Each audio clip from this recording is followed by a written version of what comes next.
Hi hello సంధ్య ఫైసీ food kitchen అందరూ ఎలా ఉన్నారు? బాగున్నారా?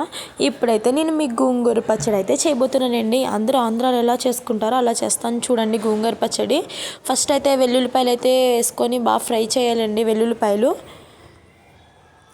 ఫ్రై చేసేసి పక్కకి తీసేయాలి. అలాగే వెన్నిమిర్చి దానికి తగినంత మీకు కారం ఎంత తింటారో అంత వేసుకోండి. వెన్నిమిర్చి కూడా ఎగిపోయాక తీసేయండి. అలాగే ఒక కప్పు ధనియాలు కూడా ముందుగా రెడీ చేసుకోండి.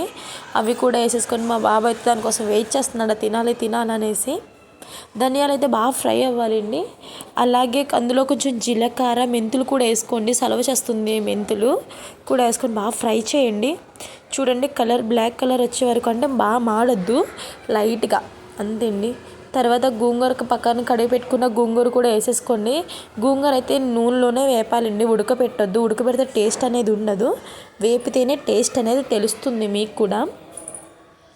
అది బాగా మగ్గనివ్వాలండి. చూడండి, కలిపేసుకొని దానిపైన మూత పెట్టేసుకొని ఒక పావు గంట సేపు దాన్ని మగ్గనివ్వండి. అంతట్లోకి నేను మిక్సీ అయితే పట్టేస్తున్నాను. చూడండి, అది పడమ అయితే మిక్సీ అయిపోయింది. అలాగే గోంగూర కూడా చూడండి ఎంత దగ్గరగా అయిపోయింది. అందులో సాల్ట్ వేసేసుకొని మిక్సీ పట్టేసుకోండి. చాలా అంటే చాలా టేస్టీ వస్తుందండి. అలాగే మళ్ళీ తాలింపు పెట్టాలి కాబట్టి ఫస్ట్ అయితే కడాయిలు పెట్టుకొని ఆయిల్ వేసుకొని వెన్నిమిర్చి, జీలకర్ర, మెంతులు కూడా వేసుకొని, మెంతులు వేసుకుంటే చాలా అంటే చాలా మంచిది. కరివేపాకు కూడా వేసుకోండి. ఎండుమిర్చి మనం పోపు దినుసులు ఎన్ని వేసుకుంటామో అన్నీ వేసేసుకోవచ్చు. చూడండి, అలా ఫ్రై చేయండి. ఫ్రై చేసి ఆ పచ్చడి అందులో వేసేసి కలిపేసేయండి. కాసేపు ఒక 5 minutes వరకు ఉడకనివ్వాలి.